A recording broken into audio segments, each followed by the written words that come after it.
Welcome back, everyone, to another Reddit You Spooky.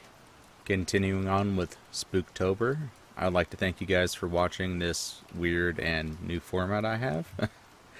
Don't worry, after October, we'll go back to the normal stuff and throw in some of these videos every now and then. So, until then, kick back, relax, turn off the lights, turn those headphones up, and let's start the spooky stories.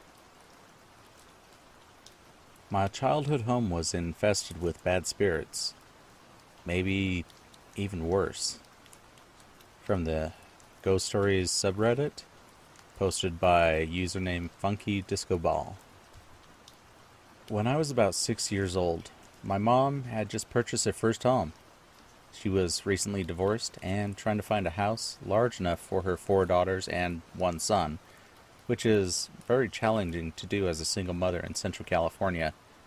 Her budget put her family just beyond city limits, surrounded by orchards. We lived in the house for about a week before my older sister Jess, 14 years old, started complaining to my mom that she felt creeped out when she was alone. My mom thought it would just pass once we got all settled in. Another week goes by and we start noticing lights being on, off, when they shouldn't be, and items being misplaced. Soon, all of us kids felt a bit uneasy to be alone. My younger sister, Alexa, 4 years old, shared a room with me. Our room had a bunk bed, piles of toys, and a rocking chair in the corner. The chair was there when we moved in, and my mom thought it was quaint, so we went ahead and kept it. Soon after we moved in, Alexa and I both started experiencing nightmares, which doesn't seem too odd, except for the fact that it was the same subject matter. We both dreamt of an old woman rocking in our chair. In our dreams, this old woman made us feel scared. Not of her, but what else was in our house. She would tell us to get knives to protect us just in case it got us. Being scared kids, we obliged and started hiding knives under our pillows, hoping that our dreams would stop. My mom was helping us clean our room one day and found our little stash of weapons.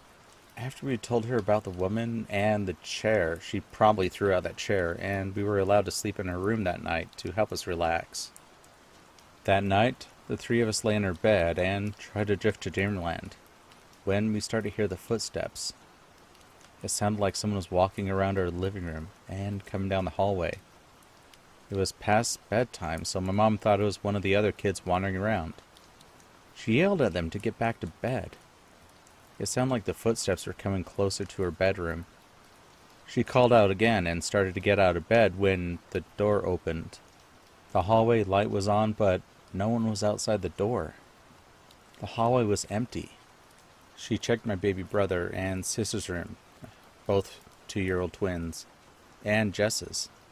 All of them were still in bed, but heard the steps too. Everyone was a bit freaked out, but we were told to go back to sleep and not to worry.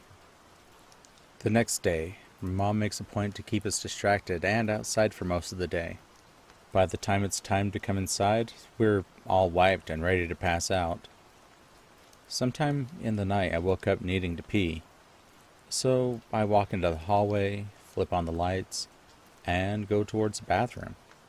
I pull down my Scooby-Doo pajama bottoms and sit on the toilet when I get the most overwhelming sensation that I am not alone. Everything is still, and the air becomes so tense that it almost feels oppressing. The shower curtain is closed, but I just know that something is on the other side. Just as I start peeing, when the curtain is forcibly pulled open, I run out of the restroom so fast that I don't even pull up my pants, and I'm peeing down the hallway going towards my room. I don't even stop to turn off the hallway lights as I hide behind my open door. I can hear footsteps coming down the hallway closer to me. The steps sound heavy, almost like fast stomping. I'm petrified and I start to cry when I hear what sounds like labored breathing. The light from the hallway shines in my room and I see a shadow form on the ground, blocking some of the light. I finally find my voice and scream like a ducking banshee. My mom and Jess are in the room within seconds, and Alexa looks very upset that I woke her in such a way. I explained what had happened to him through my sobbing. Everyone was confused, especially when they realized I was half naked and covered in my piss. My mom makes me take a bath, and I sleep with her that night. The oppressing atmosphere transitions into seeing shadows around the house, witnessing doors opening and light switches flipping off and on almost daily. We even heard voices a couple of times. My mom started checking up on us every night before she went to bed, just to make sure we were okay. One night, she finished doing her rounds when she walked past my room. I was on the top bunk and peacefully asleep. But my blankets were off of me, and it looked like someone was sitting underneath them at the end of my bed. It looked like the figure was facing her. She said that she was in disbelief and couldn't react at first, but the blankets dropped back onto me abruptly. She turned on the lights and rushed us into her room that night. I'm pretty sure that was the last time we slept in our room. My mom thought that we deserved a dog, and to be honest, I think it made her feel better to have some sort of protection. So, we got a white boxer mix. I named him Snowball because I'm 6 with no originality. Snowball was fantastic. He let me dress him up in ridiculous outfits and followed me everywhere. I loved him because he made me feel safe. He also alerted us when anything we couldn't see was around. We'd be lounging together in the living room, and he'd randomly jerk up and start growling in a direction. We never saw what he did, but we knew that he sensed it. He did this a few times a day, but I'm convinced that he had an impact on the presence because things seemed to calm down for a while. I was in the garage playing with Snowball when I heard a sound that sounded like kids laughing, but like 10 kids laughing very closely to me. Snowball jumps up and starts snapping in all directions around me. He has a crazed look in his eyes and starts to whimper when the laughing stops. It's replaced by a really low growling noise that isn't coming from my dog. I start crying and screaming for my sisters who are home. They come in the garage and we decide to play outside until my mom came home from work. As soon as we open the front door, Snowball runs out and takes off down the road. It's past sunset and she still isn't home. Neither is our dog. We're the last kids outside in the neighborhood and start to accept that we have to go inside soon. The house seems darker than usual, just all around creepy. Just as we're about to walk in, a car pulls into our driveway, and it's our grandma. Our mom is in the hospital after she was attacked and assaulted by a man while she was headed to her car after work. We stay with our grandma for a few weeks while my mom recovers. Snowball returned to our yard, but refused to go into the house. We decide to rehome our dog and move to Missouri to be closer to other family. A fresh start that we all wanted. We packed up the entire house in one day and moved. I apologize for the length this turned out to be, but I hope it wasn't too boring of a read. I left out a couple of other insignificant incidences, but maybe I'll share them in another post. Our forever home turned into a short-lived nightmare, and I'm still afraid of the dark at 24 years, but it brought our family closer together. When you're tormented by an unseen force in your home, everything else seems a bit easier. Edit. Some of the other incidences that we experienced in that house were really bizarre. I can't wrap my head around them even now. Once, my mom was loading us kids into the van before heading to our grandma's for dinner. The twins are secured in the back seat. Alexa is sitting next to them, and Jess gets shotgun. I'm walking out of the house last while my mom is about to lock the door. Before she can close it, we both feel an intense heaviness in the air and look into the house. From our view, we are looking straight down the hallway towards the bedrooms. We both see what looks like Alexa standing in our bedroom doorway. The thing even had the same clothes that she was currently wearing. It looked so much like her that we both turned and looked to the van, which had Alexa sitting in it. We turned around and this thing was running down the hallway towards us. I ran screaming to the van, and my mom slammed the door closed and locked it. Another time, I was lying in my top bunk watching a movie with Alexa, who was sitting on the ground below me. We're really into this movie when I start to feel that someone is watching us. My head is close to our window, so I open the blinds, but just enough to peek outside. What I see next still haunts me. My backyard was decent sized, and it was marked by a row of the neighboring orchard. That night, the moon was full and lit up my backyard well enough to see what looked like 5 shadow figures staring back at me. They looked almost smoky, like they were made out of thick black fog. Their appearance isn't what frightened me, though. It was the pure hatred that I felt coming from them, like they wanted to hurt me.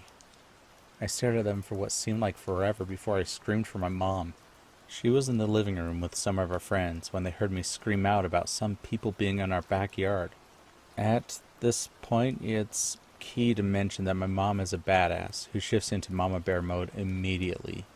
When she hears that there's people in our yard staring at her children's window, she grabs a large knife from our kitchen and has the group of her friends follow her outside towards the back. They're out there for about 10 minutes before they come back inside, empty-handed. Another time, Alexa and I were laying with our mom in her bed. We had just finished our nightly prayer and turned off the lights. My mom had a collection of neat lights that featured lava lamps and a ball that produced what I thought was lightning. So the room had a decent amount of light. Soon we hear those same footsteps coming towards the room from the hallway again. At this point, we're used to it, but still stare in the direction of the door. The thing is, though, that the footsteps always stopped at our door, and that would be the end of the activity. And not this time. We all saw a silhouette of a large entity go through the door like it didn't exist, and continue directly in front of the bed. We were frozen with fear when it came to my mom's side of the bed, and stopped for a moment. It then proceeded to walk through our bed to the center, and then disappeared through the floor. The room felt ice cold and very still. Alexa wasn't having any of it and started screaming, which was followed by me. We ended up sleeping in the living room that night after my mom made us a massive fort out of sheets. We love forts and were very pleased once all of us were inside and cozy. It felt safe to have a small barricade, even if it was just a sheet. We experienced faucets turning on throughout the day, even though that no one was even in the room. We also found scratches on my baby brother and sister. Both didn't have long enough nails or arms to scratch their backs that way. We'd find toys moved into the garage randomly even though we hardly went in there.